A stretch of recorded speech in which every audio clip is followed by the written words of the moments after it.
Amigos, boa noite, Alá. Sejam muito bem-vindos à penúltima reunião sobre os evangelhos e está chegando ao fim. A gente já está triste porque está tão gostoso essas reuniões que vai ser difícil ocupar esse espaço da segunda-feira à noite.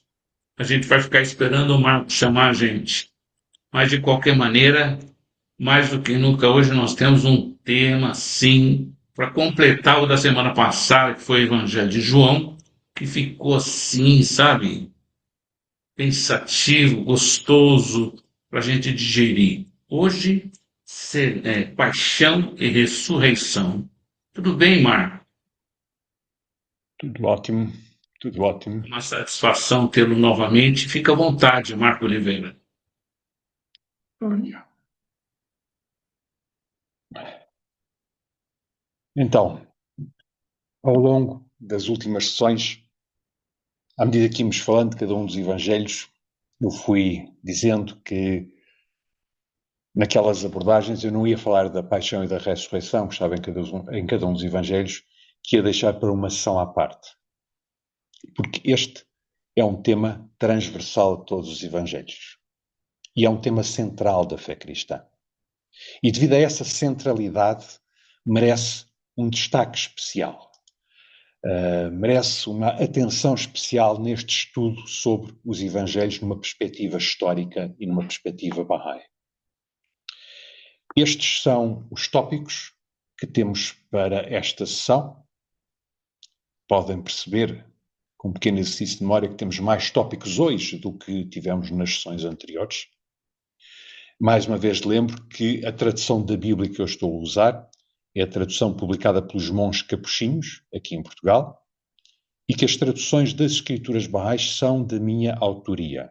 E, portanto, poderão existir pequenas diferenças em relação às traduções oficiais, mas essas diferenças são da minha responsabilidade.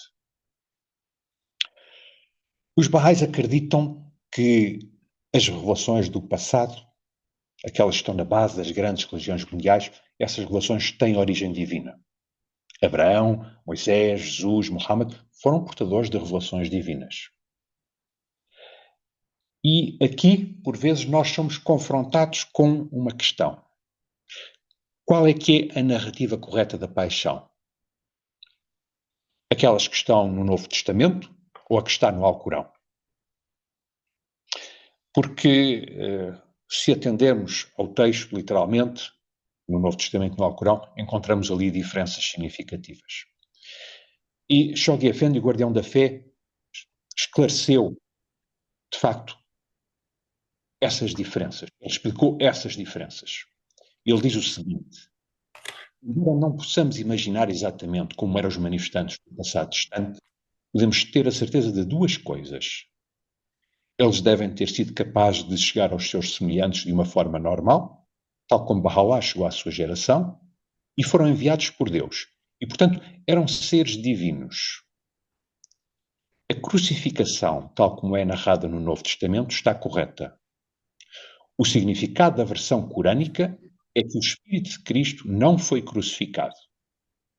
Não há conflito entre os dois. Portanto, Shoghi Effendi diz-nos que estamos na presença de dois tipos de narrativas. E nós, nesta sessão, vamos seguir as narrativas da paixão e da ressurreição, tal como mostram os Evangelhos. O tema da paixão marcou profundamente a cultura ocidental. A literatura, a pintura, a música, o cinema dedicaram-lhe muita atenção. Quem é que nunca ouviu a Paixão de São Mateus de Bach ou a Paixão de São João, também de Bach? Paixão e ressurreição de Cristo também são mencionadas nas Escrituras Bahá'ís. E por esse motivo justifica-se olhar para aquilo que nos diz a história sobre este assunto e também para aquilo que nos dizem as Escrituras Bahá'ís sobre este tema. A paixão é o momento mais intenso da missão de Cristo. E a ressurreição é elemento base da fé dos cristãos. Também por isto, estes tópicos merecem uma abordagem especial. Nós, nos 4 Evangelhos, encontramos 4 narrativas sobre a paixão e a ressurreição. São narrativas que têm alguns aspectos comuns e também têm diferenças claras entre si. E há uma coisa que é importante distinguir. É óbvio que a fé na ressurreição é um fato histórico que remonta às primeiras gerações dos cristãos. Aqueles primeiros cristãos acreditavam na ressurreição de Cristo. Isso é um facto histórico. Mas a ressurreição em si não se pode considerar um facto histórico. E por vezes confunde-se estas duas coisas, a historicidade da fé na ressurreição e a historicidade da ressurreição em si. A vida e a morte de Jesus são referidas nas Escrituras Bahá'ís, refletindo as diferentes perspectivas que nós encontramos nos 4 Evangelhos. Por vezes aborda-se a serenidade de Jesus durante o julgamento, durante o martírio. Noutras ocasiões, enfatiza-se a responsabilidade das lideranças religiosas no seu martírio. Por exemplo, nós quando falamos do julgamento que é narrado no Evangelho de São Marcos, nós vimos que há uma descrição muito semelhante nas Escrituras Bahá'ís. Numa das suas meditações, Bahá'u'lláh cita os Evangelhos e recorda o episódio da agonia de Jesus no jardim de Getsemane, depois da última ceia e pouco antes de ser preso. É um dos primeiros momentos da narrativa da paixão. E, portanto, vemos que esse momento de agonia também está nas Escrituras Bahá'ís. Ele diz isto: aquele que era o teu espírito, Jesus, ó meu Deus, retirou-se sozinho na escuridão da noite que precedeu o seu último dia na terra e, prostrando-se com o rosto na terra, suplicou-te, dizendo: se for a tua vontade, ó meu Senhor, meu bem-amado, que este cálice da tua graça e generosidade se afaste de mim. Pela tua beleza, ó tu que és o Senhor de todos os nomes e dos céus, consigo sentir o perfume das palavras que no seu amor por ti os seus lábios proferiram. Numa outra epístola, Bahá'u'lláh refere-se aos líderes religiosos responsáveis pelo martírio de Cristo. Ele diz isto, considera a dispensação de Jesus Cristo. Vê-se como todos os homens cultos daquela geração, embora aguardando ansiosamente a vinda do prometido, o negaram. Tanto Anás, o mais culto entre os teólogos do seu tempo, como Caifás, o sumo sacerdote, o denunciaram e proferiram a sentença da sua morte. Aqui nestas palavras, Bahá'u'lláh parece aproximar-se da narrativa de João, que coloca a culpa da condenação de Jesus em Anás e Caifás. Anás e Caifás, que eram duas figuras proeminentes do judaísmo daquele tempo. Anás era sogro de Caifás, ele tinha exercido uma grande influência, e mesmo após perder a sua posição de sumo sacerdote, e Caifás ocupava formalmente o cargo de sumo sacerdote na época do julgamento de Jesus.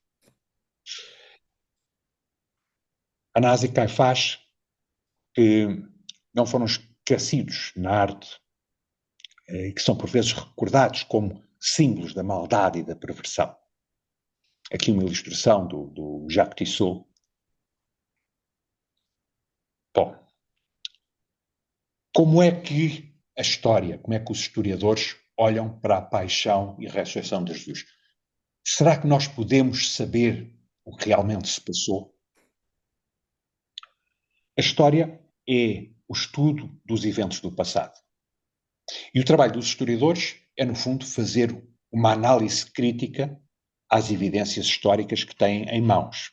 Evidências que podem ser documentos escritos, podem ser narrativas orais, podem ser outros factos materiais. E nesse trabalho, os historiadores tentam determinar a probabilidade da ocorrência de determinados acontecimentos no passado. E com essas probabilidades elaboram uma narrativa coerente sobre o que poderá ter acontecido. As narrativas que não se baseiam em evidências históricas são consideradas lendas ou mitos. Ora, com este trabalho de tentar determinar a probabilidade de ocorrência de eventos no passado, este trabalho do historiador, esta tentativa de reconstruir o passado, não é uma mera especulação. No entanto, nós não conseguimos provar o que aconteceu no passado da mesma maneira que provamos uma teoria científica. O método científico assenta na observação de eventos, na formulação de hipóteses, na experimentação, na análise de resultados e depois na elaboração de conclusões. Ora, isto não dá para fazer na investigação histórica, porque nós não podemos repetir os eventos do passado. E, portanto, os historiadores têm que trabalhar de outra forma.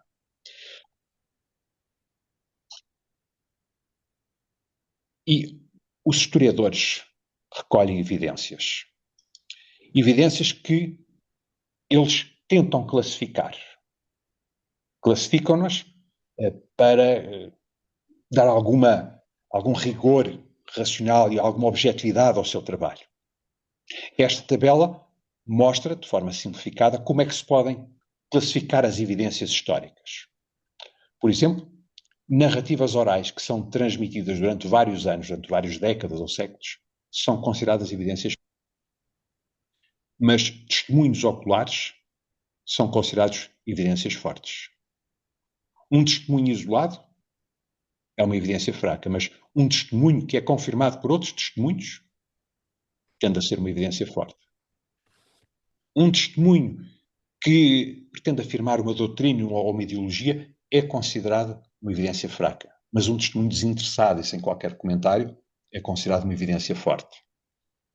E, portanto, o que os historiadores fazem é tentar recolher o maior número de testemunhos temporalmente próximos dos eventos, que não sejam tendenciosos em relação ao assunto e sejam confirmados por outros testemunhos independentes, sem que exista sinais de colaboração entre eles. Claro que isto é difícil de encontrar, isso raramente acontece.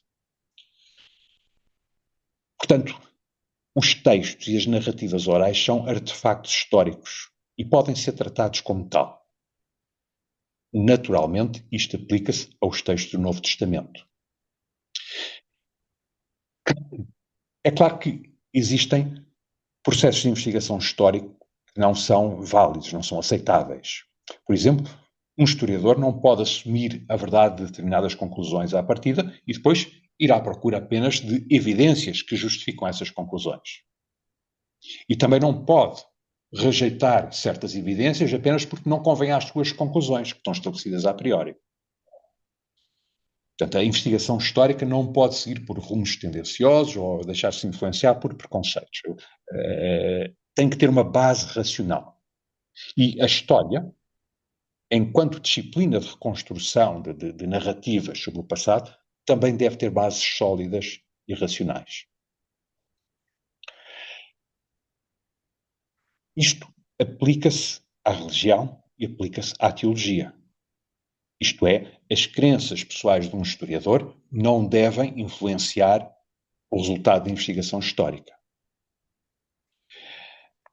Por exemplo, um historiador não pode determinar que alguém recebeu uma revelação divina. Isso é crença religiosa, não é um facto histórico. Até pode ser verdade, mas a investigação histórica não tem como provar isso. Para afirmar que alguém recebeu uma revelação divina, é necessário aceitar uma crença religiosa. Portanto, eu quando digo que acredito que Baha'u'lláh foi um manifestante de Deus, acredito que Jesus Cristo foi um manifestante de Deus, afirmo na minha profunda convicção religiosa. Não porque li livros de alguns historiadores. É a minha fé que o diz. Também não faz sentido que um historiador assuma pressupostos que não são aceitos pela generalidade dos historiadores ou pela historiografia séria. Por exemplo, alguém que afirma que as pirâmides foram construídas por extraterrestres. Isso não faz sentido. Os historiadores devem ser, portanto, isentos em matéria religiosa, além de serem objetivos. Os historiadores não podem demonstrar a existência de fenómenos sobrenaturais. É o caso dos milagres.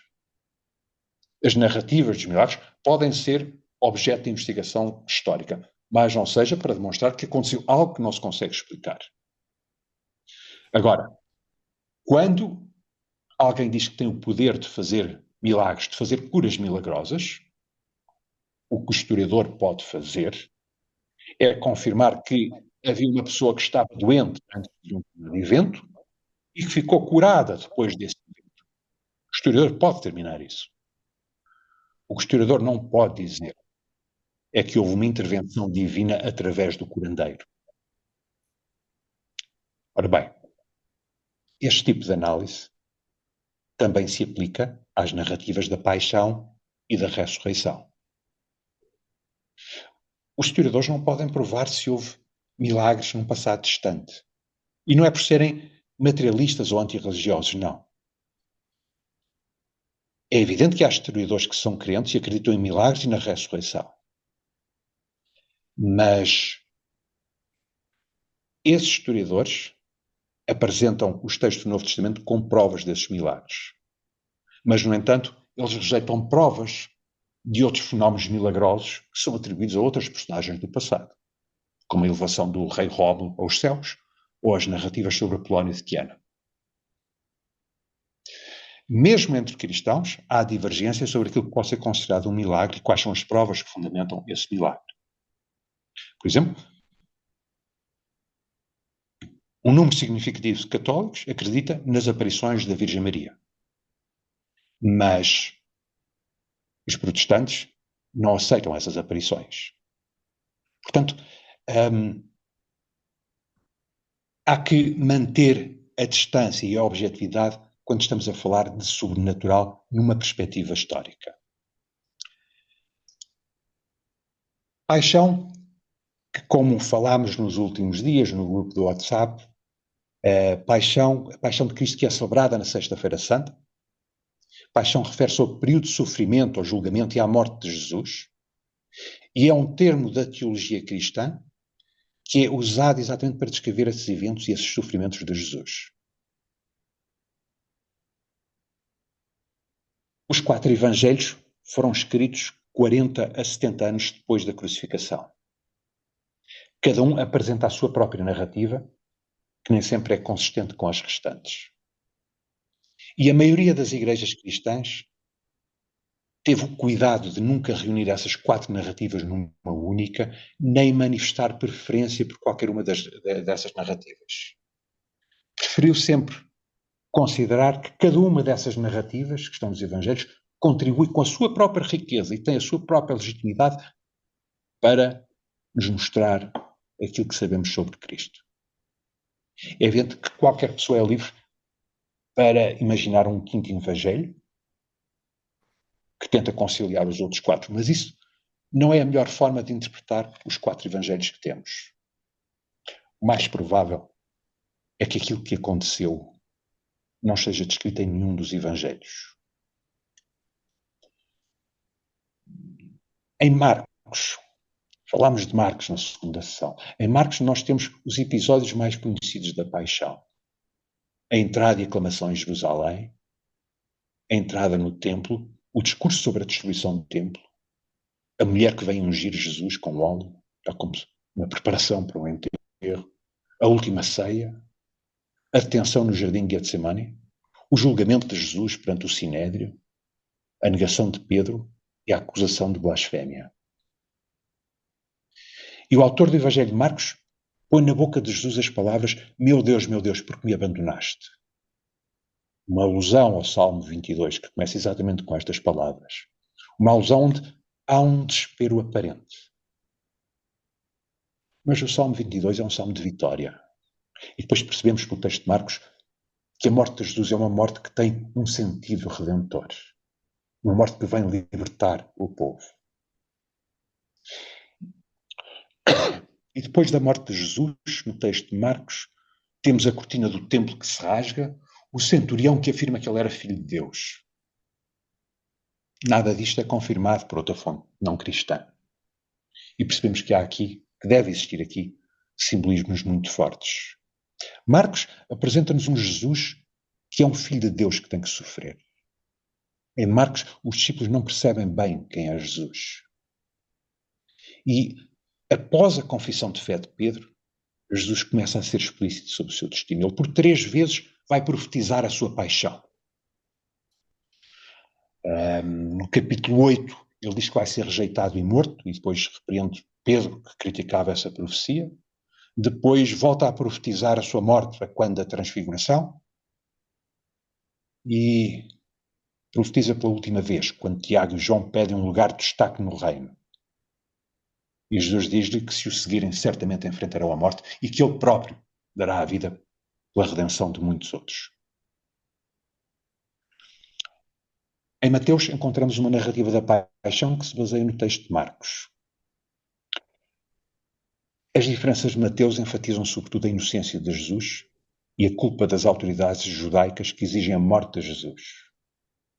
E tal como em Marcos, Pilatos oferece para libertar um prisioneiro à multidão judaica em honra da Páscoa. Em Mateus, Pilatos prefere que seja Jesus a ser libertado. E é a esposa que lhe vem dizer que teve um sonho e que ia ter problemas com aquele homem. Mas aos líderes judaicos que manipulam e agitam a multidão e exigem que seja Barrabás o prisioneiro a ser libertado. E Pilatos volta a insistir na libertação de Jesus, mas o povo persiste. E depois temos a célebre cena do lavar de mãos, após a qual a multidão reclama a responsabilidade pela morte de Jesus. Lembro que Mateus atribui àquela multidão as palavras que o sangue dele caia sobre nós e sobre os nossos filhos, não é? Como se todo o povo judeu se tornasse responsável pela morte de Jesus. Disse na altura que esta narrativa de Mateus vai servir de pretexto e de inspiração para muitos fenómenos de antissemitismo. Lembra aqui uma coisa. Em nenhum dos evangelhos Jesus condena os judeus por serem judeus. O problema são sempre as autoridades judaicas que manipulam o povo. As autoridades religiosas que distorcem a fé e enganam o povo. E isto é afirmado no Kitab Ikan, no livro da certeza de Baha'u'lláh. As autoridades religiosas enganam o povo, as autoridades religiosas perseguem sempre os manifestantes de Deus. Depois tivemos Lucas.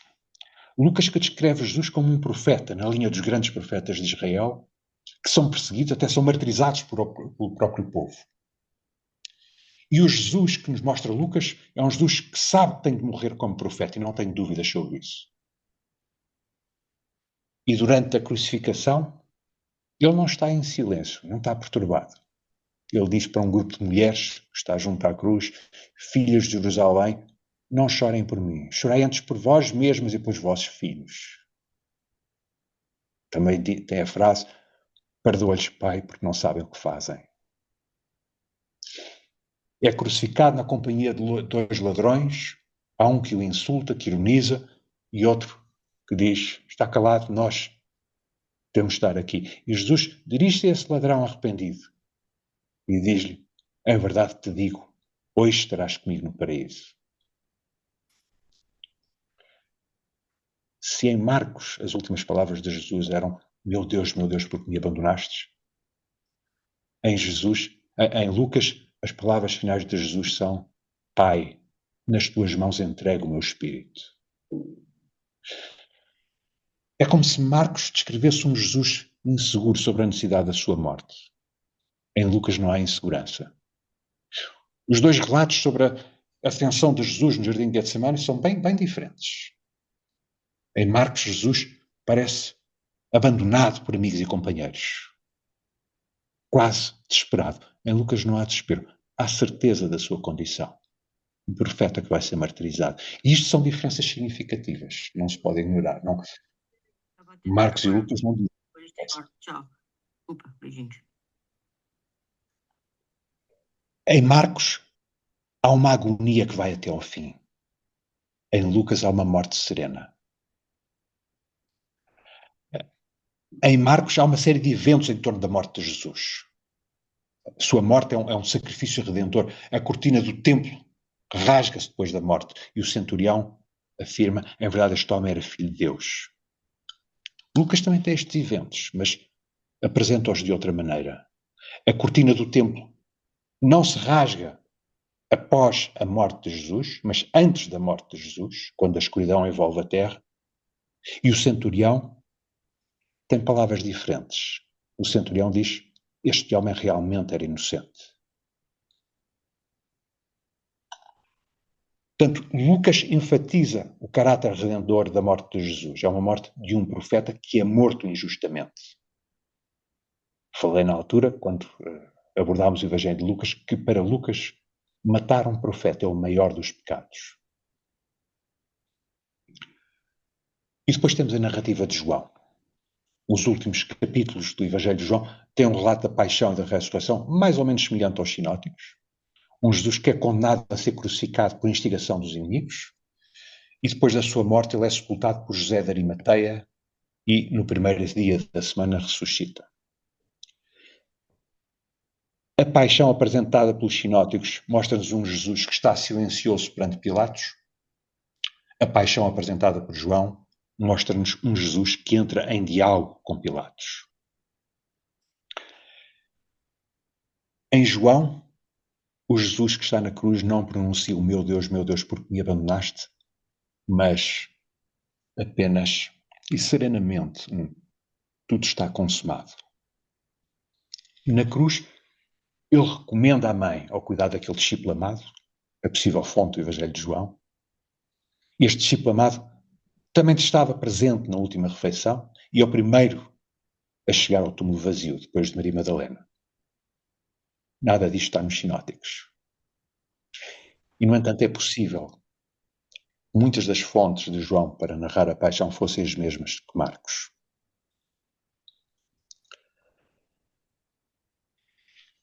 O trabalho de um historiador consiste na identificação dos acontecimentos, tentar perceber, elaborar uma narrativa lógica e com a maior probabilidade possível dos acontecimentos que ocorreram no passado, tentando contextualizar os acontecimentos, identificando os intervenientes nesses acontecimentos. E também as motivações desses intervenientes. Nos 4 evangelhos, nós percebemos que todos eles estão de acordo em coisas fundamentais. Jesus foi martirizado na semana da Páscoa em Jerusalém por ordem do governador romano Pôncio Pilatos. Mas há uma série de discrepâncias nas narrativas.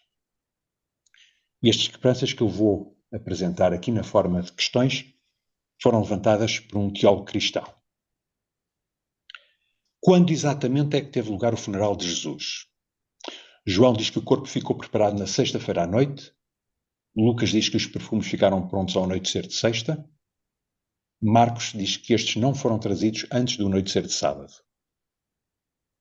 Como é que o corpo foi enterrado? Selado e guardado de acordo com o que diz Mateus? Ou por embalsamar e não selado, segundo Marcos e Lucas?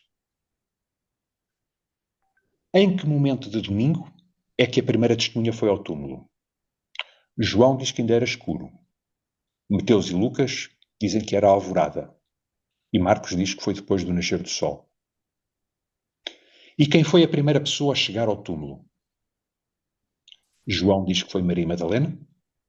Mateus diz que foi Maria Madalena e a outra Maria. Marcos diz que foi Maria Madalena, a outra Maria e Salomé.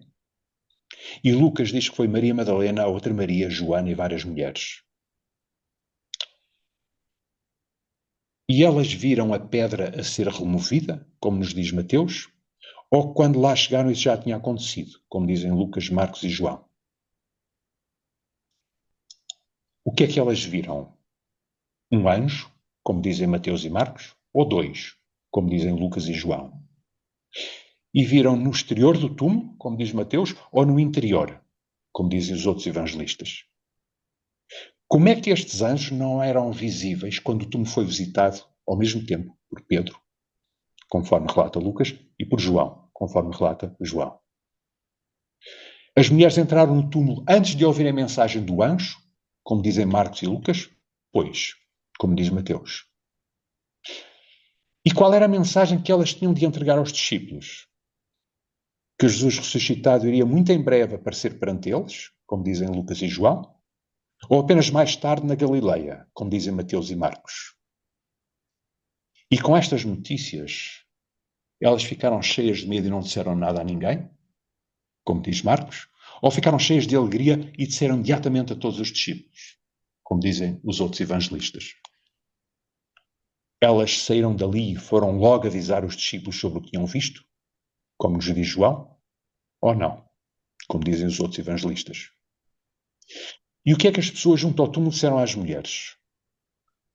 Que dissessem aos discípulos que Jesus ia ter com eles à Galileia, como diz Mateus e diz Marcos, ou que recordassem aquilo que Jesus lhes tinha dito quando esteve na Galileia, como diz Lucas.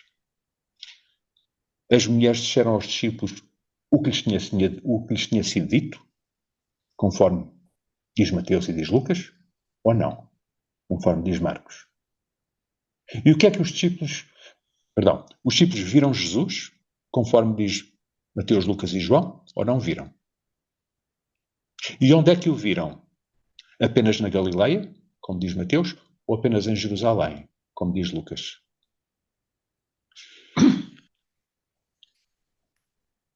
Nós percebemos aqui que as narrativas não são consistentes. Não quer dizer que não haja aqui algo de historicidade, mas elas não são consistentes.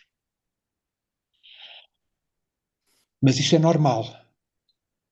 Nós vimos na primeira sessão que as tradições orais tendem a passar por transformações ao longo do tempo. Ora bem, a primeira narrativa escrita sobre a ressurreição, a que está mais próxima cronologicamente dos acontecimentos, não está em nenhum dos evangelhos, mas está numa carta de São Paulo. São Paulo refere constantemente a ressurreição nas suas 7 cartas, que os académicos consideram que são autênticas. A mais conhecida dessas referências está no capítulo 15 da primeira Epístola aos Coríntios. Nesse capítulo, São Paulo não está a tentar provar que Jesus ressuscitou dos mortos, como por vezes se pensa. Ele está a tentar provar que Jesus ressuscitou para algo maior e que os crentes também serão ressuscitados. Seria uma ressurreição para a imortalidade. Essa tinha sido a ressurreição de Jesus e essa era a ressurreição que aguardava os crentes.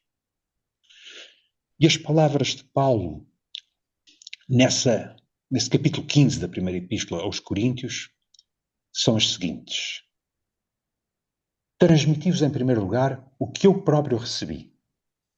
Cristo morreu pelos nossos pecados segundo as Escrituras. Foi sepultado e ressuscitou ao terceiro dia segundo as Escrituras.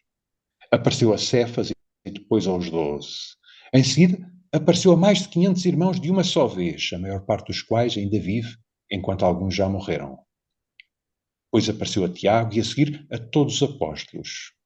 Em último lugar, apareceu-me também a mim, como a um aborto.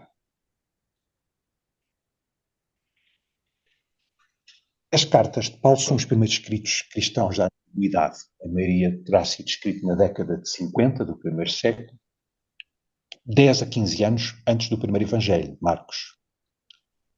É difícil saber exatamente quando é que foi escrita esta epístola aos Coríntios. Temos mais ou menos o ano de 55. Estamos a falar de 25 anos após a morte de Jesus. Esta declaração de fé, que aqui está,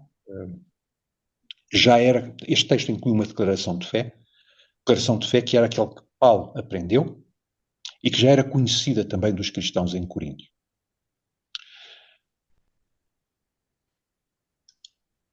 Os historiadores percebem aqui uma profissão de fé que vem já que eles chamam de uma tradição pré-paulina. Uma tradição sobre a ressurreição, já se espalhar entre os cristãos. Mas não dá para perceber de onde é que surgiu esta tradição. Nós sabemos, por exemplo, no livro do Atos, há várias tradições que foram ali incluídas, há citações, há declarações de fé, há poemas, há hinos. Neste texto de Paulo que acabei de mostrar, os historiadores percebem que há ali expressões e palavras que não são comuns nos textos de Paulo. Ele não usa expressões como segundo as Escrituras, não usa o tempo verbal seu, que está aqui neste capítulo, não costuma referir os 12. E depois percebemos aqui, neste texto, que também há comentários que são do próprio Paulo. Quando ele diz, a maior parte daqueles 500 ainda vive. Ou quando acrescenta, em último lugar, apareceu-me também a mim. Portanto, naquele excerto do capítulo 15 da Epístola aos Coríntios, esta parte que está aqui assombreada a amarelo, acredita-se ser uma tradição pré-literária. Provavelmente era um dos primeiros credos cristãos. Provavelmente foi isto que Paulo ouviu. Foi desta forma que ensinaram a fé cristã. E muito provavelmente foram estas palavras que ele usou também para ensinar a fé cristã. Cristo morreu pelos nossos pecados, segundo as Escrituras, foi sepultado e ressuscitou ao terceiro dia, segundo as Escrituras, apareceu a Cefas e depois aos 12. Cefas é São Pedro. Repare-se uma coisa, São Paulo não fala de um túmulo vazio. Não menciona as mulheres que viram Jesus ressuscitado. Isso é referido nos evangelhos que são escritos anos depois.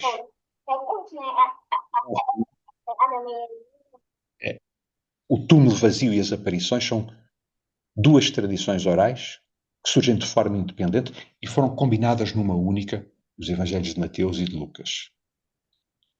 Neste processo de transmissão de narrativa oral, é natural que os relatos sobre a ressurreição fossem alargados, fossem embelezados, fossem modificados e até fossem inventados. Isso acontece com todas as narrativas orais. Mas o que é que estas duas narrativas orais sobre túmulo vazio e sobre aparições nos dizem? Serão evidências históricas da ressurreição de Jesus? Dos historiadores que eu consultei, a conclusão é que essas duas narrativas orais não são evidências históricas que permitam afirmar ou negar a ressurreição física de Jesus. Ora bem, túmulo vazio e aparições. Qualquer tradição que aponte para um túmulo vazio, qualquer narrativa que fale de um túmulo vazio, tem de indicar também que Jesus foi sepultado em algum túmulo. Mas será que houve mesmo um ritual fúnebre com o corpo de Jesus? É porque, se não houvesse túmulo, seria difícil proclamar que tinha havido uma ressurreição. E, portanto, quando os evangelhos são escritos, percebia-se que a narrativa da ressurreição precisava também da existência de um túmulo. Ora bem, no mundo greco-romano, os corpos dos criminosos eram lançados em valas comuns sem qualquer ritual fúnebre, isto para que não restasse vestígio deles. Um condenado era pessoa para esquecer e não tinha direito a funeral. Não havia lápide que o recordasse, não. Esses condenados, esses criminosos, ficavam em valas comuns, os corpos ficavam ali a decompor-se e não se distinguiam uns dos outros. E há muitas evidências desta prática entre os romanos. Os gregos também tinham esta prática. Nós também sabemos que os corpos dos crucificados eram deixados nas cruzes a decomporem-se, a servir de alimento para os animais. E isto era para desencorajar qualquer ato de insurreição, também para perceberem o que é que acontecia a quem desafiava o Estado, quem desafiava o imperador, quem desafiava Roma. Há várias fontes que referem isto. Deixar os criminosos crucificados a apodrecer nas cruzes. Mesmo os condenados, quando não eram crucificados, o corpo também era deixado na vala comum. E havia poucas exceções a essa prática. Eram raras exceções. Surgiam quando havia datas festivas romanas, quando o condenado vinha de uma família de prestígio. Aí podia-se abrir uma exceção.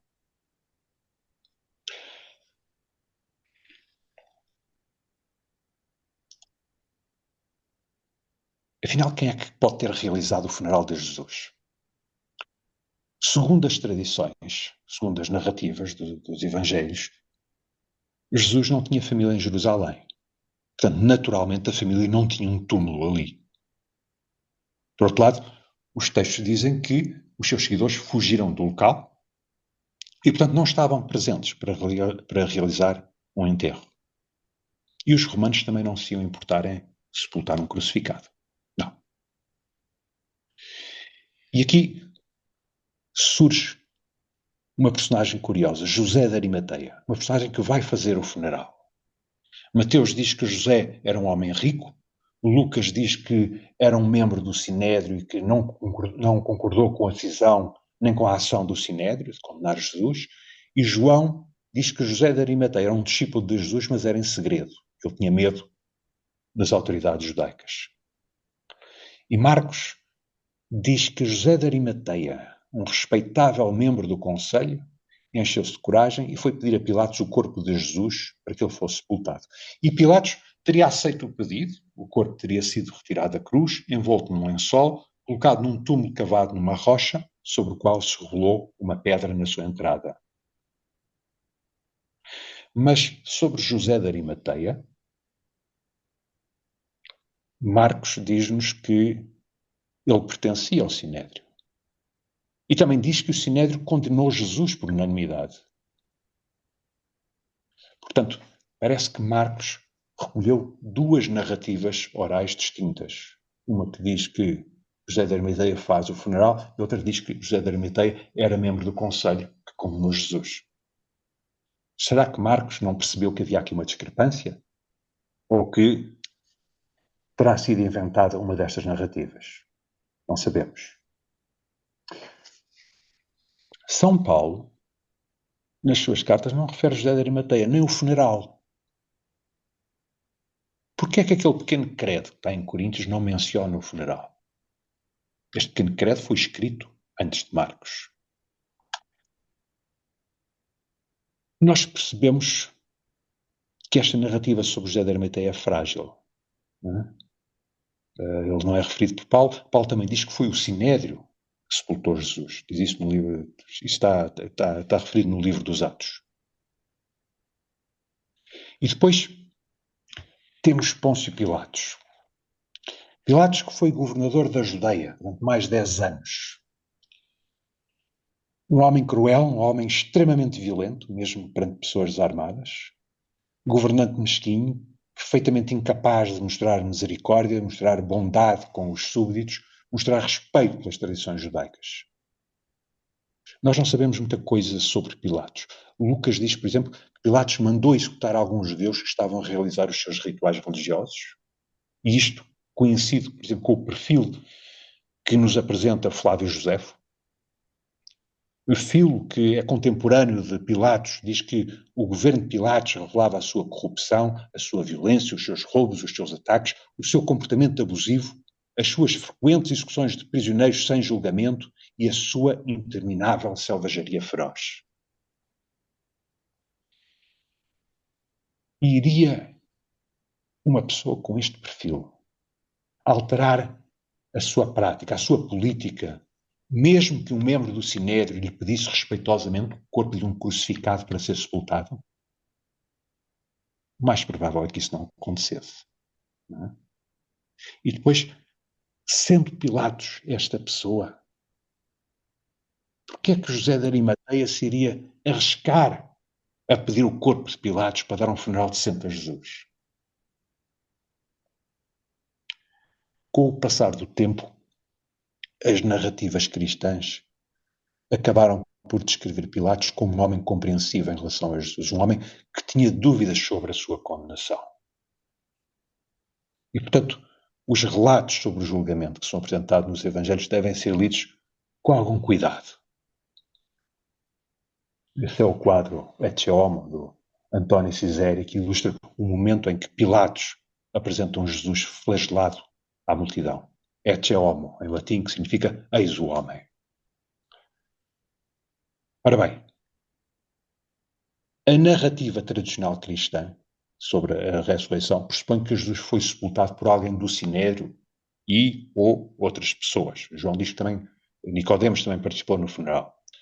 Mas as evidências que os historiadores encontram levam-nos a acreditar que essa tradição dificilmente será verdadeira. Se os romanos seguiam as suas tradições, se Pilatos era a pessoa que várias fontes descrevem, então é altamente improvável que Jesus tivesse sido sepultado no dia da sua execução num túmulo que mais tarde pudesse ser identificado. Se era preciso um túmulo vazio, também era preciso uma história que descrevesse o funeral. E com a repetição da história, ela vai sendo embelezada com nomes de personagens. Isto aconteceu em muitas narrativas. Outras narrativas que também seriam ligadas aos Evangelhos. Aqui uma história vaga feita de um enterro que é feito por líderes judaicos tornou-se numa história em que o aterro é feito por um líder em particular, que é José de Arimateia. E nós percebemos, e outras narrativas que estão nos Evangelhos, que há uma tendência a criar pessoas boas no meio das pessoas más. É o caso do bom ladrão. Jesus é crucificado com 2 ladrões. É bom. É o caso de José de Arimateia e Nicodemos, que, segundo João, preparam o funeral. Eles estão no meio do sinédrio que condena Jesus. Eles são as pessoas boas no meio dos maus. E depois é o próprio Pilatos, que é malvado, mas fica relutante em condenar Jesus, como nos diz Mateus. E só faz depois de proclamar 3 vezes que ele é inocente, como nos dizem Lucas e João.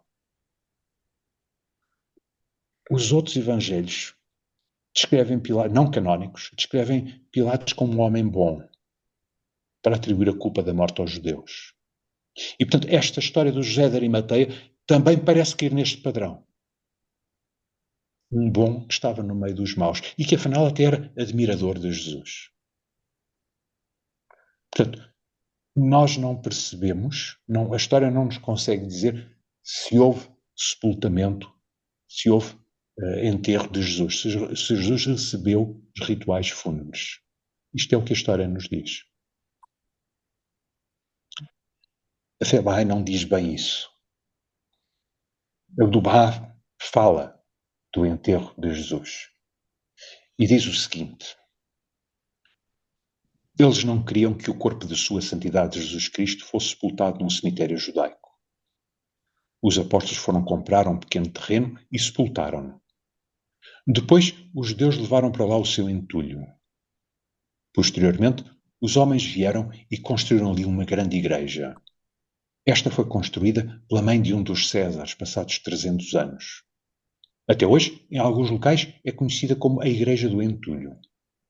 Este é verdadeiramente o túmulo de Cristo. Era o local onde, no tempo de Cristo, todo o entulho da cidade era depositado. Durante 300 anos continua assim. Podemos ir lá hoje e ver a mudança maravilhosa que ali existe, ver a maravilhosa igreja que ali construíram. Quantas joias e pedras preciosas ali recolheram.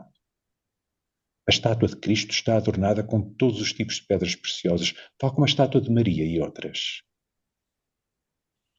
Portanto, temos a Abdu'l-Bahá a afirmar que Cristo foi sepultado, que Cristo teve rituais fúnebres.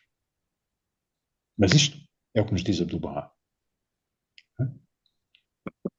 Reparem que Abdu'l-Bahá não fala de um túmulo vazio. Bom, o túmulo vazio. Há quem acredite que a existência de um túmulo vazio é uma fonte de informação histórica segura. Eu já tive conversas com amigos cristãos que apresentam isso como uma das maiores evidências da ressurreição de Jesus. Um túmulo vazio. Mas se os relatos do sepultamento são frágeis do ponto de vista histórico, a narrativa do túmulo vazio também é igualmente frágil. A história não permite saber o que é que aconteceu ao corpo de Jesus. E podemos pensar em várias explicações possíveis para a existência de um túmulo vazio. Um corpo que é roubado, um corpo que é escondido pelos romanos, as mulheres que se enganaram no túmulo, uma experiência quase morte. Qualquer uma destas explicações é mais provável que uma ressurreição, que isso desafia todas as probabilidades. Mas, portanto, nós não sabemos se houve um túmulo vazio porque não sabemos se houve um sepultamento. Os debates sobre a ressurreição estão muito presentes nas primeiras comunidades cristãs. Havia uns que duvidavam de uma ressurreição física, havia outros que acreditavam que era apenas uma ressurreição espiritual que tinha acontecido. Havia cristãos que acreditavam que Jesus tinha ressuscitado em espírito e que o seu corpo se tinha decomposto. Isto era uma noção que depois foi tomada por vários grupos gnósticos. E depois surgem os evangelhos a tentar demonstrar que Jesus tinha ressuscitado fisicamente e não apenas espiritualmente.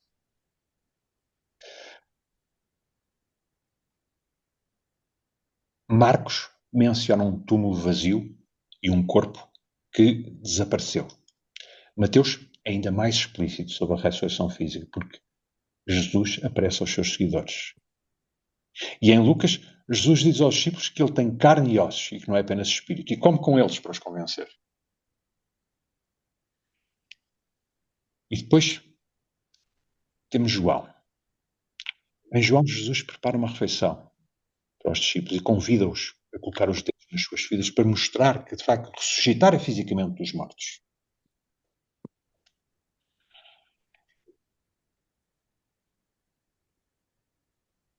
Ora bem, temos um túmulo vazio, temos um Jesus que aparece às mulheres.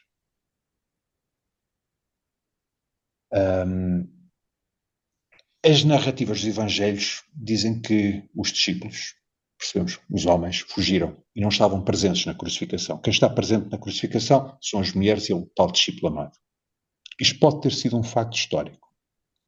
Aqueles discípulos temiam pelas suas vidas. Não queriam ser presos. Para onde é que eles haviam de ir? Galileia. 150 km de distância, no norte. Isso significa caminhar uma semana. Se os homens estavam ausentes, quem é que ia tratar do túmulo? As mulheres. As mulheres pertenciam a um grupo de discípulos que não tinham medo de ser presos.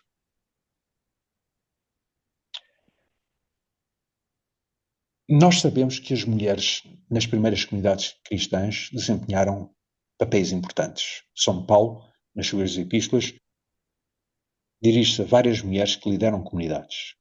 E mesmo nos evangelhos elas são tratadas de uma forma muito respeitosa.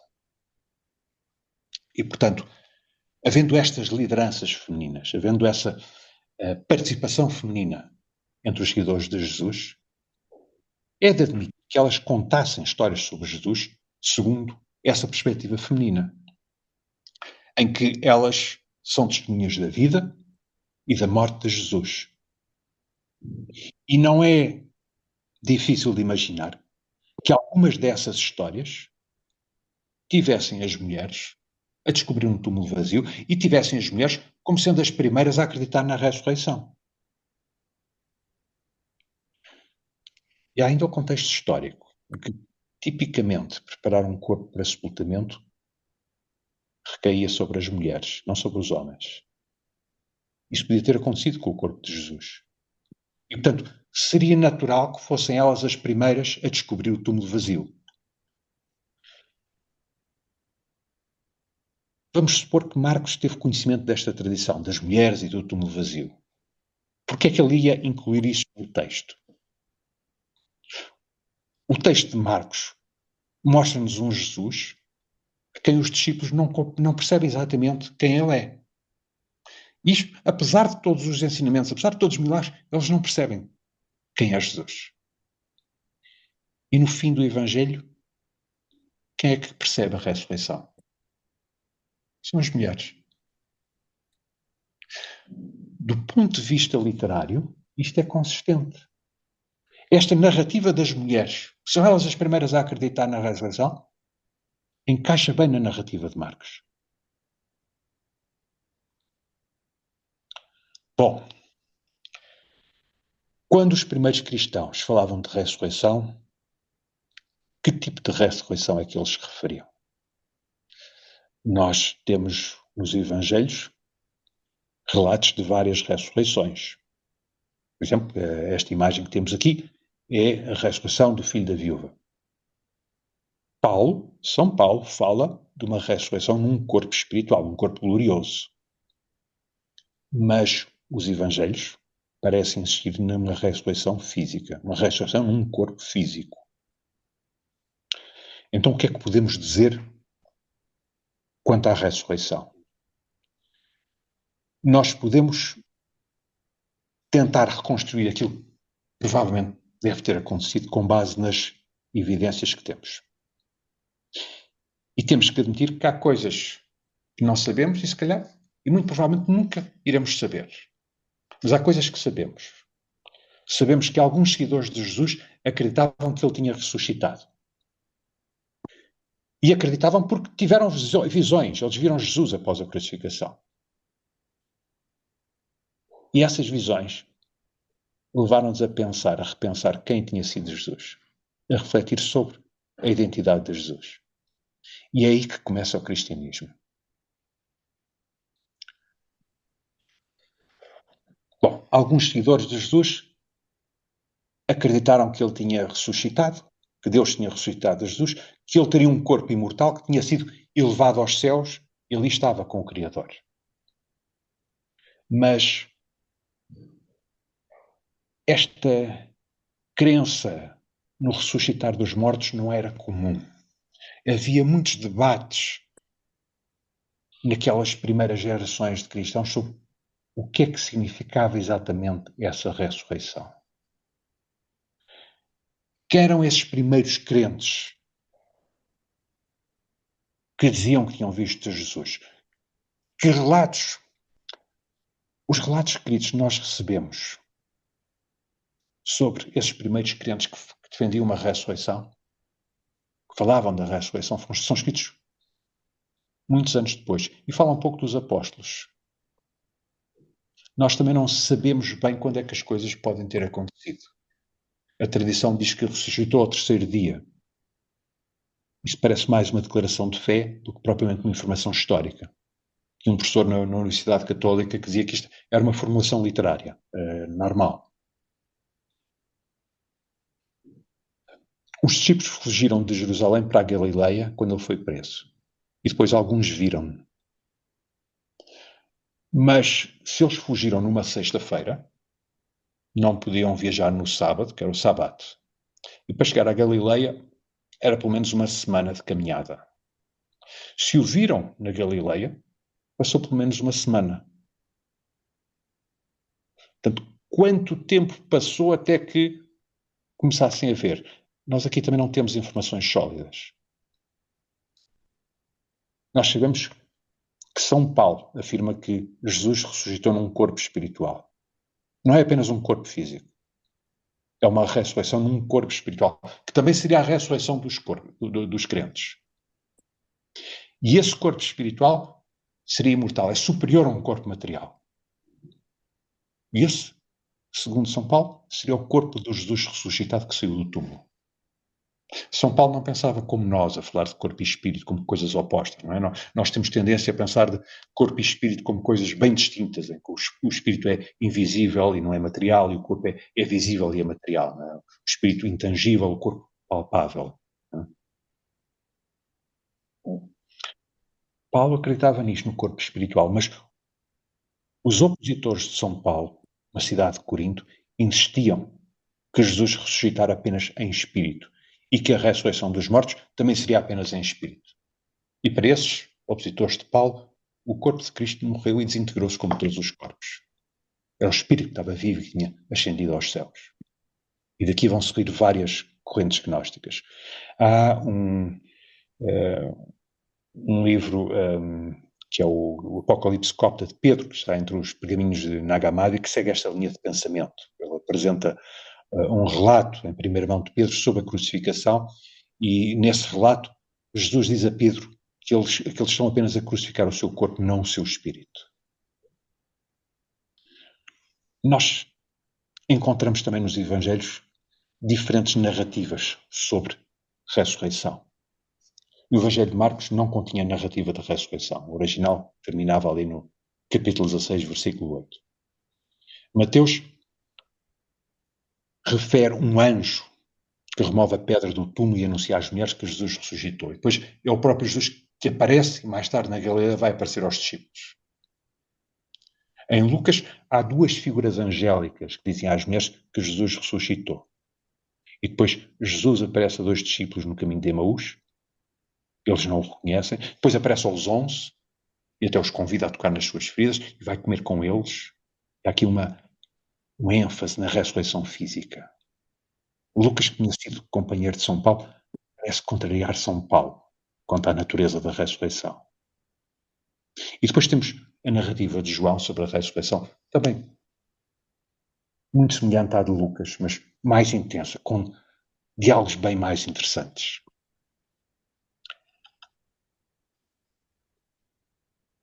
São Paulo foi chamado a Jerusalém, falar com os apóstolos, porque ele pregava, ele tinha umas diferenças doutrinárias com os 12 em Jerusalém, com os apóstolos que estavam em Jerusalém. E as diferenças doutrinárias eram basicamente se os gentios que se convertiam ao cristianismo deviam primeiro converter-se ao judaísmo e cumprir rituais judaicos e só depois tornarem-se cristãos, ou estavam isentos disso. São Paulo dizia que Jesus tinha revogado a lei mosaica e, portanto, os gentios não tinham que se tornar judeus, não tinham que seguir rituais judaicos. Os apóstolos em Jerusalém não concordavam com isso. E há uma discussão acesa nesse que é chamado, por vezes, o primeiro concílio. A discussão entre Pedro e Paulo é sobre a conversão dos gentios. Nenhum dos textos do Novo Testamento nos diz que o tipo de ressurreição foi tema de debate e de diferença entre Pedro e Paulo. E Paulo tinha sido muito enfático em afirmar que o corpo de Jesus se transformara num ser imortal. Diz que a carne e o sangue não podem herdar o reino, nem o perecível pode herdar o imperecível. É difícil perceber o que é que os primeiros cristãos, antes de Paulo, pensavam sobre a ressurreição. Não sabemos se seria semelhante ao que diz Paulo ou ao que dizem Lucas e dizem João, que escrevem mais tarde. O que parece certo é que os primeiros cristãos acreditavam que Jesus tinha regressado à vida. Porquê? Porque alguns dos seus seguidores tiveram visões de Jesus após a crucificação. E podemos admitir que, de facto, houve discípulos que tiveram visões de Jesus após a sua morte. Isso leva-os a acreditar na ressurreição. São Paulo acreditou porque teve uma visão. Não porque viu um túmulo vazio, não é? Teve uma visão. É Jesus que aparece. Diz, Paulo, porque me persegues, não é? E por visões, quando estamos a falar de visões, estamos a dizer algo que é visto, sendo real ou não. Qualquer um de nós pode ver coisas reais e coisas que não são reais. Mas, independentemente do tipo de visões, o resultado é o mesmo. As visões de Cristo após a crucificação levam os discípulos a acreditar que ele tinha ressuscitado dos mortos. E só depois é que vão surgindo as narrativas do túmulo vazio, como vimos, são frágeis, e só depois é que se começa a insistir numa ressurreição física.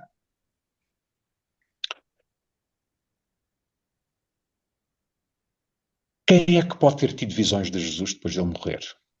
Pedro. São Pedro. Há vários textos que dizem que ele viu Jesus. São Paulo. Ele próprio afirma que viu Jesus. Maria Madalena é uma figura relevante nas narrativas da ressurreição, apesar de ser pouco referida nos evangelhos. Não é? Tiago, irmão de Jesus, também é uma possibilidade. Bom, provavelmente houve um pequeno núcleo de seguidores de Jesus que o viu, mas a maioria dos discípulos não acreditou nos seus relatos. E isso explicaria a chamada tradição da dúvida. Porque é que Jesus tem de estar vivo durante 40 dias para provar que está vivo? Não é? E, portanto, as narrativas das visões / aparições de Jesus são contadas, recontadas, são embelezadas, são ampliadas, até são inventadas. E ao fim de algum tempo de transmissão de narrativa oral, já se dizia que todos os discípulos e outras pessoas tinham visto Jesus. Por exemplo, Paulo afirma que 500 irmãos viram Jesus de uma vez. 500 irmãos, 500 pessoas de uma vez. Isto desafia a ideia que pudesse ter sido. O argumento dos 500 irmãos é fortíssimo.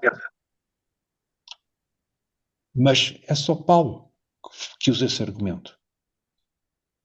É difícil perceber porque é que os evangelhos, sobretudo Lucas e João, que insistem tanto na ressurreição física, porque é que eles não mencionam a visão destes 500 irmãos?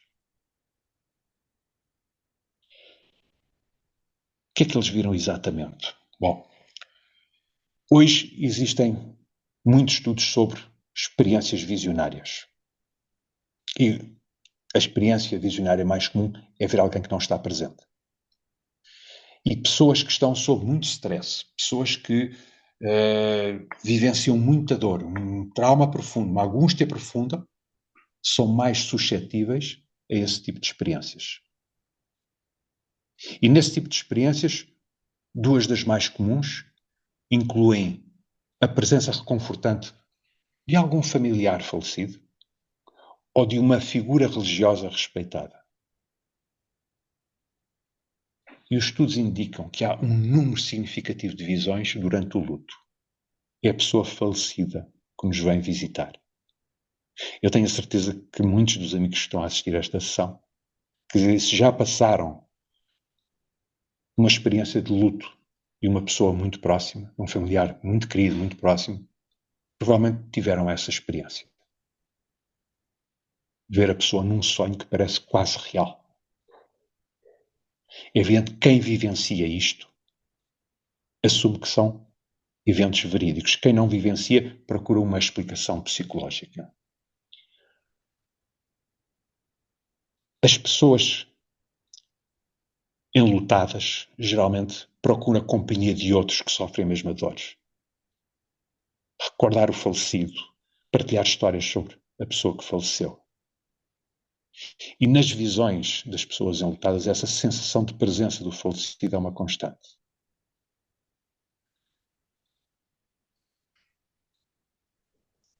Tudo isto é muito parecido com o que temos na história de Jesus.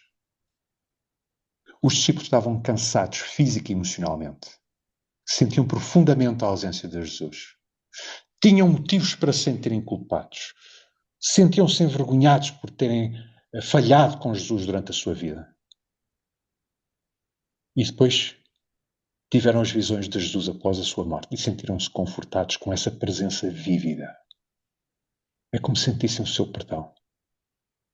E essa experiência tão vívida levou-os a acreditar que ele não estava morto. Ele, certamente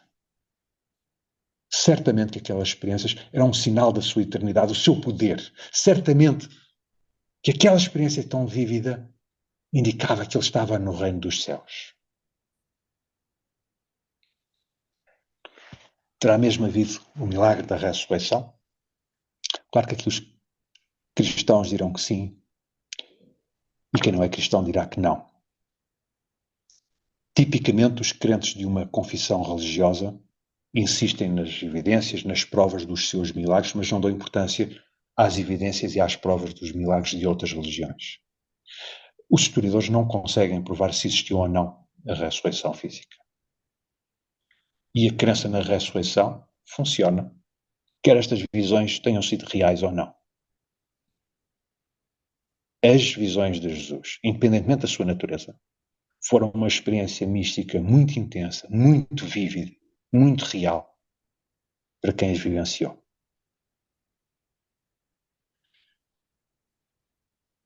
Mas há ali uma longa e uma subtil tradição de que alguns discípulos duvidaram da ressurreição, apesar de estarem a ver Jesus. Se Jesus estava vivo, se lhes apareceu, se lhes falou, por que é que iam duvidar? Mateus diz que Jesus apareceu aos 11, mas que alguns duvidaram. Lucas diz que os discípulos não acreditaram nos testemunhos das mulheres. E quando Jesus lhes aparece, é para mostrar que não é um espírito. E eles duvidam. E ele tem de comer com eles para os convencer. Em João, é Pedro que não acredita nas palavras de Maria Madalena, que dizia que o túmulo estava vazio, e tem de ver com os seus próprios olhos. E quando os discípulos veem a Jesus, não acreditam que é ele. E por isso ele tem de mostrar as mãos com as feridas para os convencer. O próprio Tomé é convidado a meter o dedo nas feridas de Cristo. E nos Atos dos Apóstolos,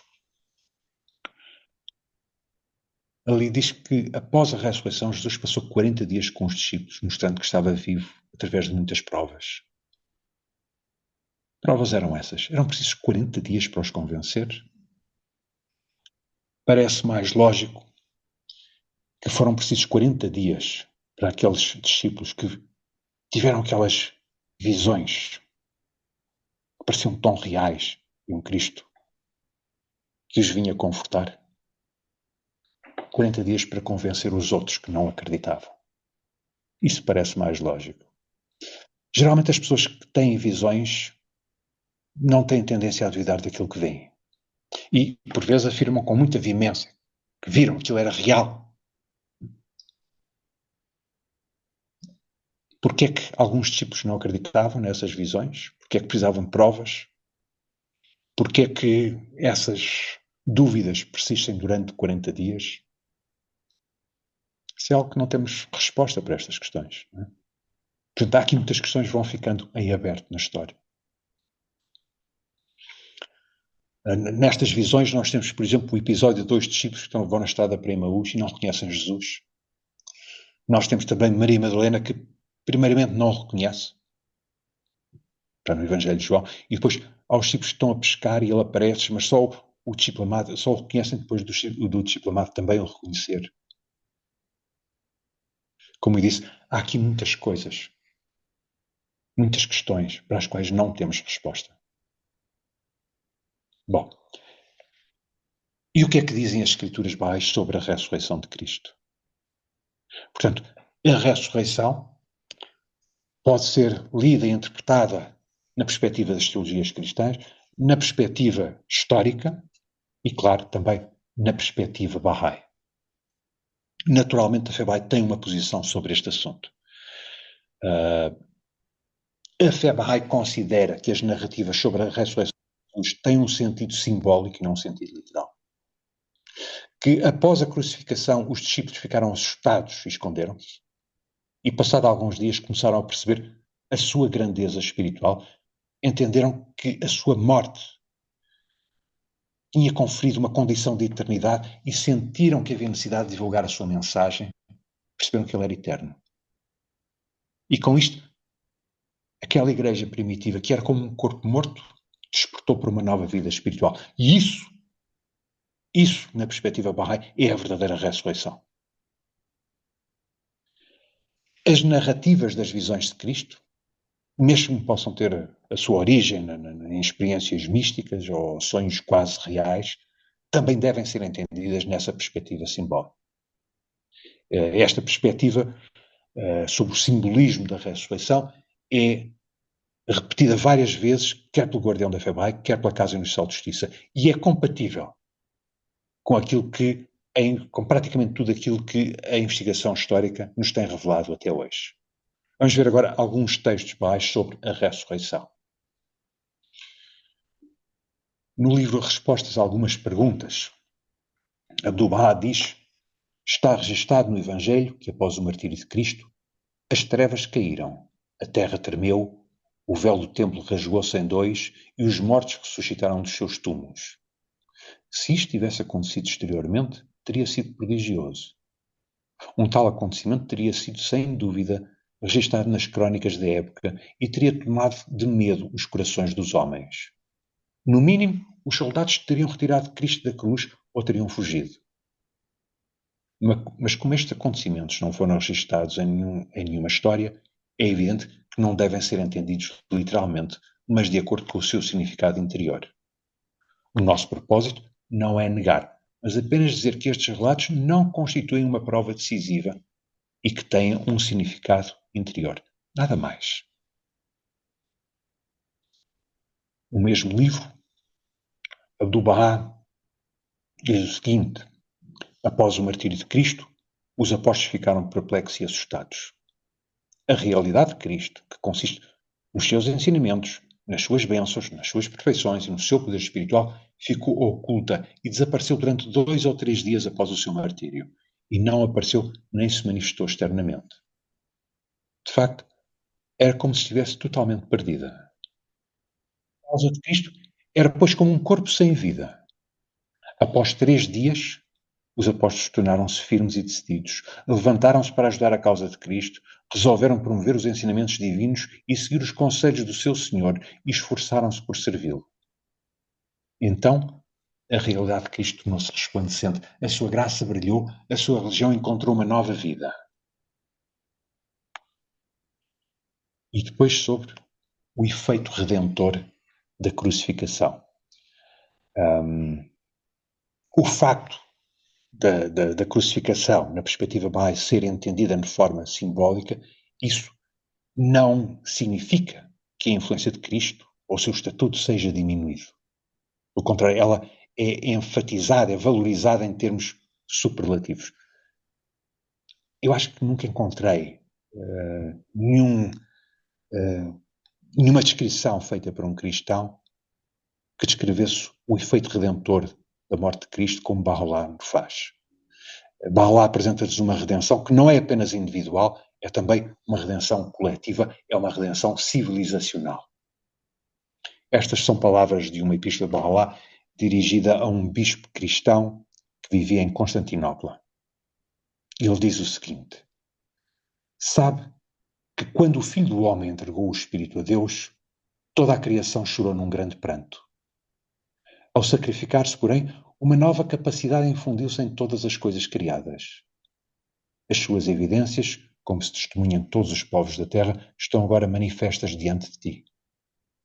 A sabedoria mais vasta que os sábios proferiram, o conhecimento mais profundo que qualquer mente explicou, as artes que as mãos mais hábeis produziram, a influência exercida pelo mais poderoso dos governantes, são apenas manifestações do poder vivificador libertado pelo seu espírito transcendente, omnipresente e resplandecente.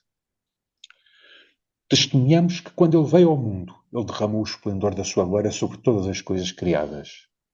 Através dele, o leproso recuperou da lepra, da perversidade e da ignorância. Através dele, o ímpio e o rebelde foram curados. Através do seu poder, nascido do Deus Todo-Poderoso, os olhos do cego abriram-se e a alma do pecador santificou-se. Testemunhamos que através do poder do Verbo de Deus, todo o leproso foi purificado, toda a enfermidade foi curada, toda a debilidade humana foi banida. Ele é quem purificou o mundo. Bem-aventurado o homem que com um rosto radiante de luz se volveu para ele. Ou seja, nós Baha'is não nos prendemos a uma leitura literal ou a uma leitura dogmática. Nós procuramos o significado simbólico e o significado interior das narrativas e testemunhamos aquilo que consideramos serem as verdadeiras provas de que Jesus foi um manifestante de Deus.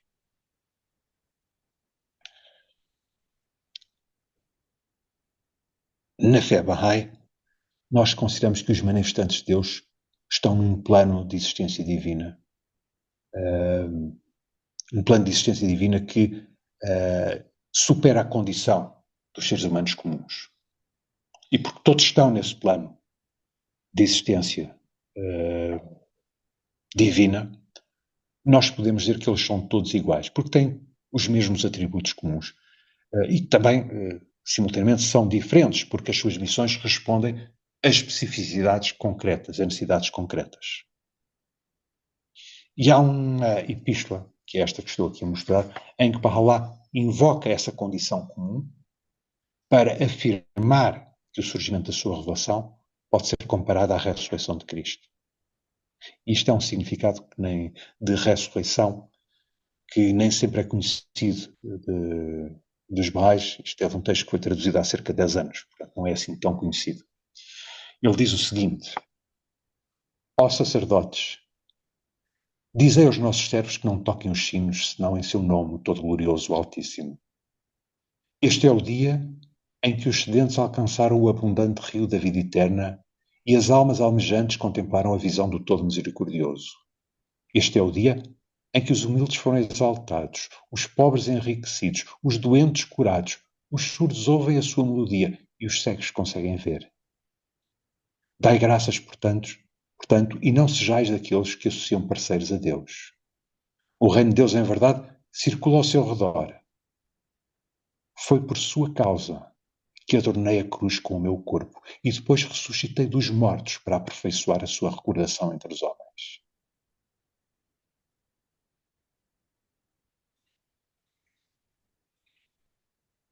Portanto, como eu disse, Baha'u'lláh compara o surgimento da sua revelação à ressurreição de Cristo. Bom, então, para resumir e concluir. O que a investigação histórica nos permite saber sobre a paixão e a ressurreição de Cristo é bem diferente da tradicional narrativa cristã. E ao sermos confrontados com as discrepâncias nas narrativas e ao percebermos a impossibilidade de criar uma narrativa única, nós somos levados a acreditar que, muito provavelmente, nós nunca saberemos com exatidão quais foram os acontecimentos que levaram às narrativas da paixão e da ressurreição. E aqui a perspectiva Bahá'í sobre estes temas não contradiz a maioria daquilo que são os resultados da investigação histórica. A fé Bahá'í reconhece a crucificação como um facto histórico, proclama o efeito redentor do martírio de Cristo e afirma o caráter simbólico da ressurreição. Isto era o que eu tinha para partilhar hoje convosco. Só mencionar aqui alguma da bibliografia. Além desta bibliografia que estou aqui a mostrar, há também vídeos na internet que merecem a pena ser vistos. Já com este do Cara das Neves, particularmente interessante, e também há vídeos do Bart Ehrman sobre o assunto, as controvérsias entre os primeiros cristãos sobre a ressurreição de Jesus e quando é que Jesus teria sido sepultado. Além disso, há outros recursos que estão disponíveis na internet para abordar e aprofundar este tema.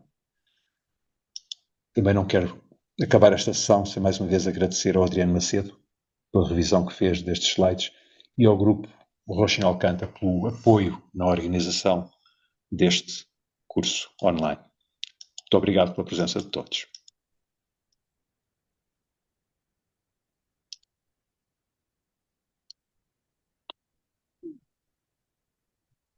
Sensacional. Marco, muito bonito, pesquisa fantástica, assunto maravilhoso. Poderia continuar falando um bom tempo, para nós aqui não é tão tarde. Tá certo que o pessoal de Portugal vai querer ficar bravo com você, né? Mas, muito obrigado, foi ótimo. Perguntas, meus queridos, se alguém tiver coragem de perguntar, fica à vontade. Sorab. Sim, Só um pouquinho, se quiserem abrir as câmeras para a gente tirar uma foto. seria bom. Posso fazer uma pergunta? Claro. Quando a gente Bem, assiste pode tirar.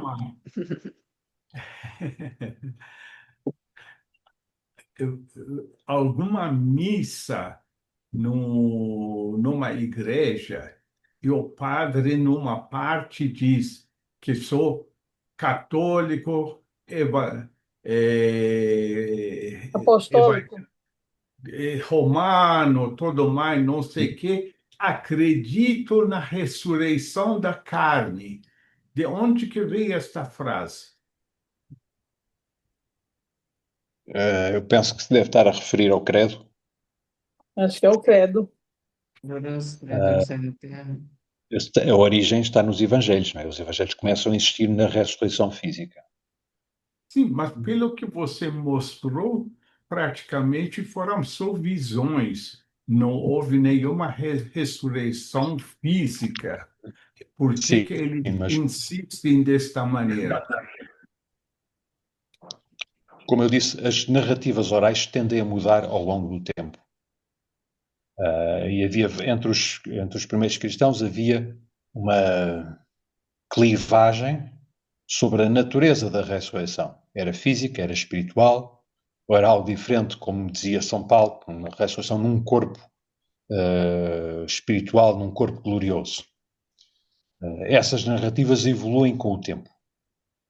E a gente percebe que há uma diferença das epístolas de São Paulo, sobre a natureza da ressurreição, para aquilo que são as narrativas dos evangelhos, que dão maior ênfase a uma ressurreição física. E, portanto, dizer que na ressurreição da carne está-se a basear naquilo que é a narrativa do evangelho. Obrigado. Thiago? Marco, eu tenho uma pergunta sobre a paixão de Cristo quando Cristo diz por que me abandonaste? Tem um texto de Abdu'l-Bahá que ele coloca a mesma ocasião dizendo por que me abandonaste a eles, mudando a frase, mas como você colocou que está no Salmo 22, esse é o 22, texto, sim. Sim. e também há outros evangelhos Uhum. que não mostram esse texto, mas isso você colocou muito bem. Mas essa parte de por que me abandonaste ou por que me abandonaste a eles, você nunca estudou isso? Não. Porque eu estudei, e inclusive isto aprendia-se na Universidade Católica. Os livros hebreus não tinham títulos. E quando se queria referir um determinado livro, referia-se pelas primeiras palavras. Portanto, quando se queria referir a um salmo, referia-se pelas primeiras palavras. Se falava do livro, que era no princípio Deus criou a terra, os céus e a terra, okay, é aquilo que a gente hoje chama o Gênesis. É interessante ver que os livros hebreus têm títulos em grego. Gênesis é uma palavra grega, não é uma palavra hebraica. Quando se evoca um dos salmos pelas primeiras palavras, está-se também a fazer referência ao tom do salmo. O Salmo 22 é muito usado nas narrativas da paixão. Dos soldados que retiram a túnica a Cristo e jogam aos dados a ver quem fica com a túnica. Que lhe colocam, penso que também fala da coroa de espinhos, que lhe dão uma cana para fingir que é cetro. Portanto, aquilo que falei anteriormente, os evangelistas estão profundamente influenciados pelos salmos. E conseguem fazer uma nova leitura dos salmos em função da pessoa de Cristo. E, portanto, ao vermos essas palavras no Evangelho, não vamos entender que aquilo é uma afirmação de historicidade inquestionável. Não é isso. Aquilo é um novo entendimento sobre os salmos com base na pessoa de Jesus. Portanto, o salmo começa a ter um novo sentido.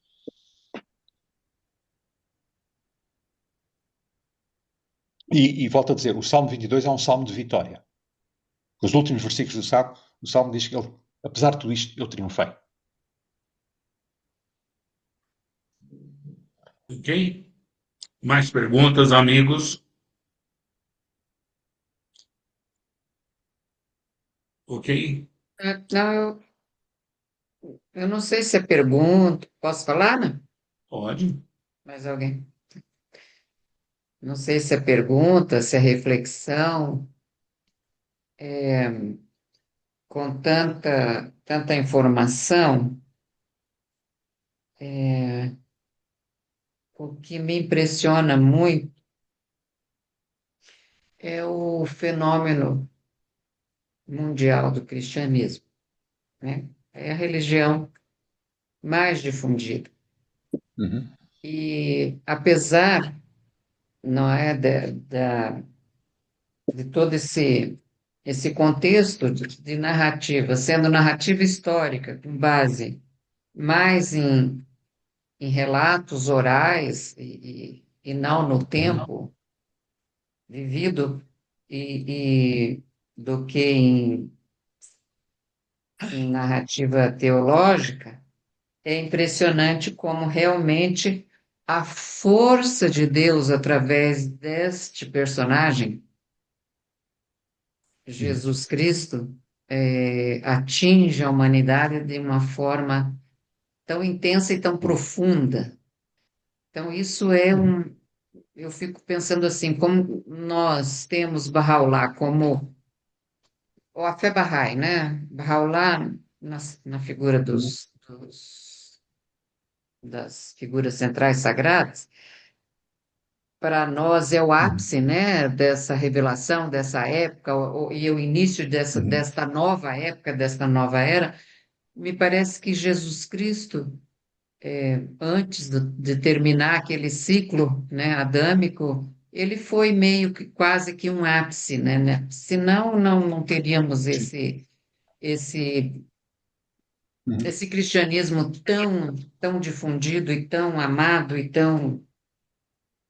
E assim, claro, depois para nós, aí você no final coloca as afirmações de Abdul-Bahá e de Bahá'u'lláh, e isso só, o que para a gente de alguma forma era claro, né? Que o que ressuscitou foi o espírito, né? Que o corpo físico é aquilo mesmo, quer dizer, se Deus criou inclusive todas as leis, ele mesmo poderia, né? Porque ele pode tudo, mas ele mesmo, por uma questão de coerência, não não não se contradiria com essa história de que o físico, né? O corpo físico é que subiu. Então a gente já sabe que isso, que o que subiu foi o espírito, que realmente o espírito não foi crucificado, o que foi crucificado foi o corpo, né? E ali, quando você colocou algumas vezes a questão desse lamento dele, Senhor, por que me abandonaste? Eu imagino assim que naquele momento de angústia, né? Ele passou por vários momentos, né, de angústia, mas na crucificação, que é o tema de hoje, naquele momento, para mim, era ele, o homem, Jesus, falando. Quer dizer, e daí a pouco, não é? Ele já assume, né, a sua condição espiritual e já se eleva. Então, para mim, não tem contradição nenhuma e eu acho perfeitamente possível, né, que no momento homem ele sentia essa dor, essa paixão como sofrimento, que hoje a gente entende paixão como um amor esfuziante, que depois se torna em sofrimento se ele não virar amor, né? Quando ele vira amor, a felicidade continua, mas caso contrário, não. Aí, em Marcos, quando ele faz a referência a um Jesus desesperado, para mim é o Jesus, não é o Cristo. E em Lucas, quando ele diz que ele se revela como uma certeza, para mim é o Cristo, né? Quer dizer, naquela condição, homem e profeta. Na questão lá, se prepararam na sexta-feira à noite ou no sábado, não sei o quê, será que aí já é uma dúvida minha. Será que isso não tem a ver com o calendário, né? Porque o calendário oriental é um e o gregoriano é outro. Não sei, porque sábado começa na sexta-feira à noite e vice-versa. Aí vai uma opção de. Pá, pá, pá, pá, pá, pá. A questão do túmulo vazio, para mim também, túmulo vazio ou não, foi sepultado ou não, também eu acho que aí faz parte da narrativa histórica e talvez da visão que quem escreveu estava tendo na hora, mas as mulheres, né, que a elas foi dado, para mim também, elas, além do sofrimento, mas elas tinham muito a característica da luta e do envolvimento, do engajamento, enquanto que os homens não queriam ser capturados, e também a gente consegue compreender isso, acaba sendo o papel. Qual é o seu papel nessa história? O papel da mulher, o papel do homem? Mas ali também tinha uma série de situações que elas puderam, talvez, isso é conjectura minha, puderam talvez contar, né? Contar essa história da Uhum. maneira como mais interessasse a salvaguarda daquela condição atual e até Uhum. a memória, a reverência Uhum. ao Espírito de Jesus Cristo. Aí se fala muito em 40 dias, porque esses 40 dias podem ser 400 anos, 4.000 anos, né? Eu acho que até hoje o espírito dele está tentando provar à humanidade que ele foi, né? Que ele foi um dos entes que Deus mandou aqui na Terra para orientar a humanidade. Então, 40 dias aí no tempo divino, ele pode ter várias dimensões. Ok, Não Janet. sei se eu viajei na maionese, mas Quer comentar, é Marco? minha Posso, compreensão no momento. posso, posso dizer Pode, claro, uma Raquel. coisa? Em relação a isso que a Janete falou, que eu achei interessante, e, por exemplo, logo essa questão do porquê do cristianismo ser tão divulgado ainda, ser tão forte, ser a religião atualmente ainda com mais crentes, só isso já dá que pensar, porque algo com 2000 anos, vindo, sendo fundado por uma personagem que era do mais humilde que há, que se entregou por, por amor, não é? Um Deus todo ao contrário do que vinha, porque em termos de história do pensamento religioso, a coisa vai mais ou menos assim, acho eu. No início há todo o estilo de politeísmos englobados no chapéu grande do paganismo, politeísmos diversos, panteísmos, etc.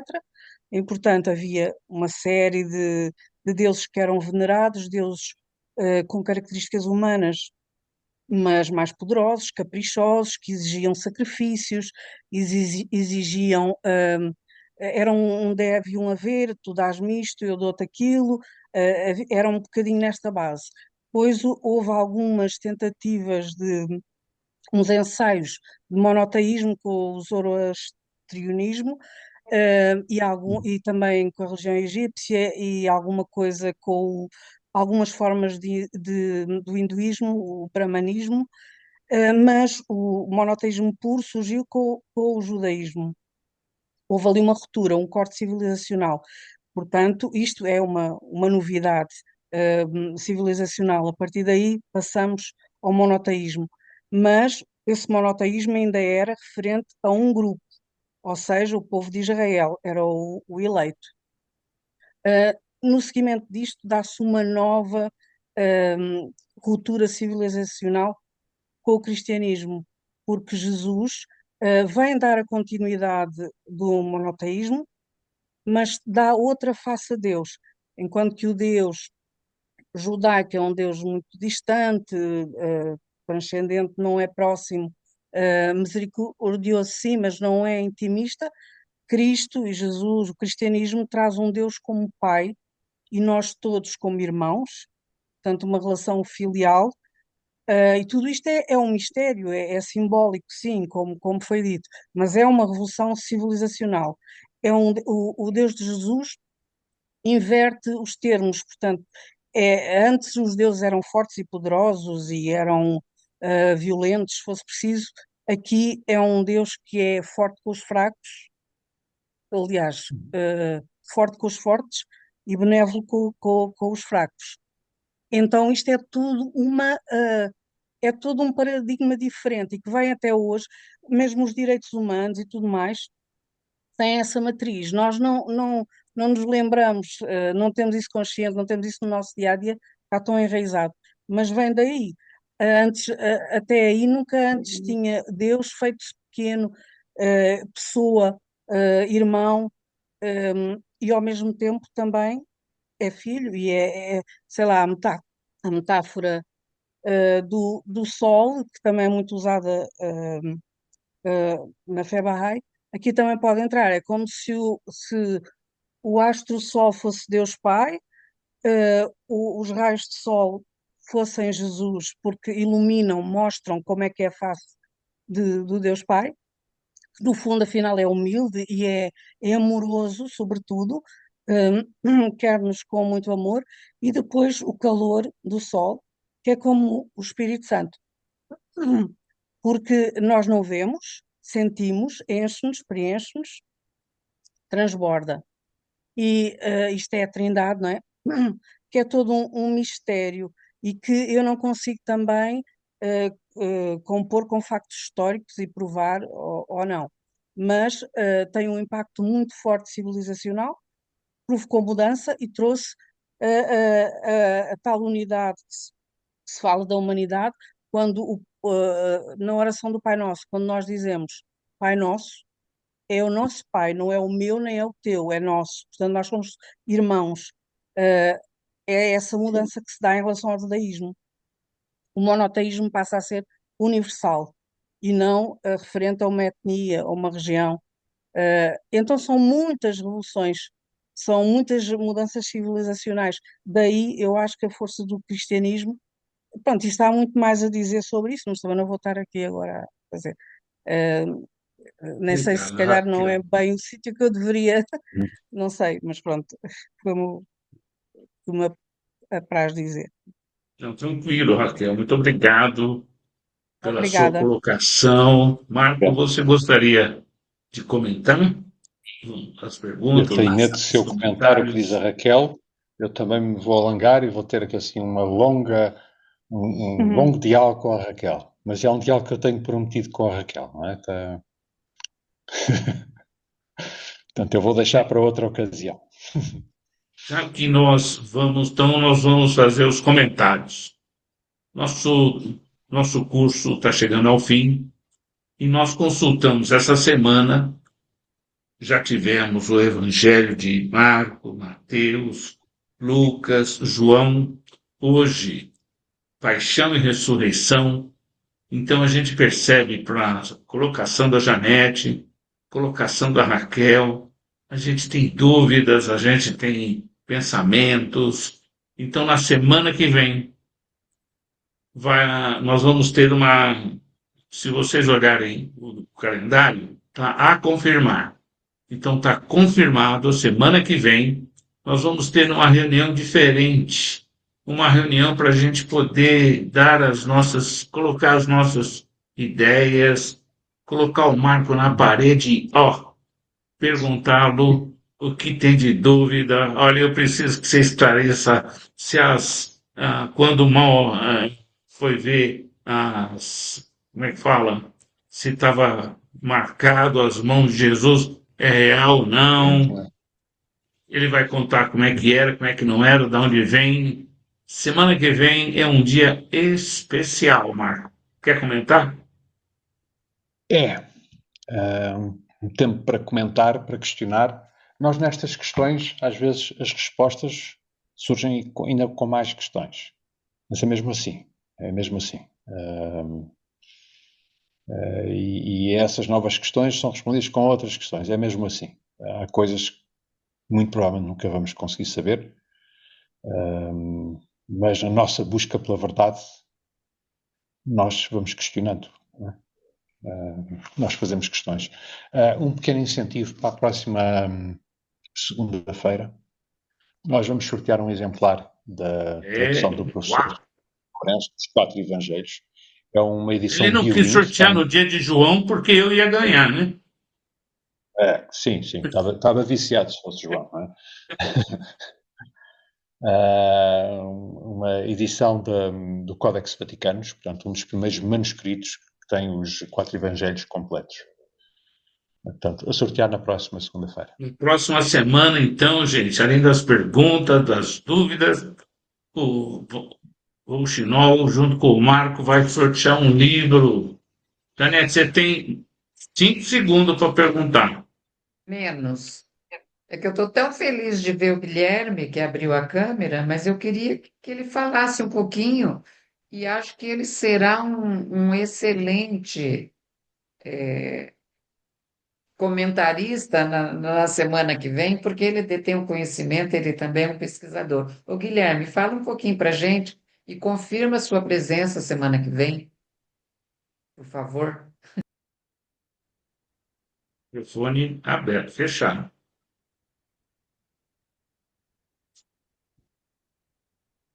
Microfone Vou mandar fechado. ver. Não. Não. Não. Não. É mesmo no Zoom. Há tanto tempo que a gente não tinha problema destes, não é, João? Ah, É tem que eu que estou clicar no tentando. Já está certo. microfone. no Não tem microfone aí, problema. De qualquer Guilherme. maneira, o Guilherme disse para mim aqui no ouvido. Ele me contou aqui para mim, só para mim, eu vou passar para vocês. Posso, Guilherme? Que ele vai estar a semana que vem, ele vai querer ganhar esse livro, porque esse livro, vocês podem ter certeza, é fantástico. Marco, muito obrigado, Guilherme, obrigado. Gente, a todos vocês, um beijo enorme, uma satisfação enorme. Fiquem com Deus. Muito obrigado. Olha,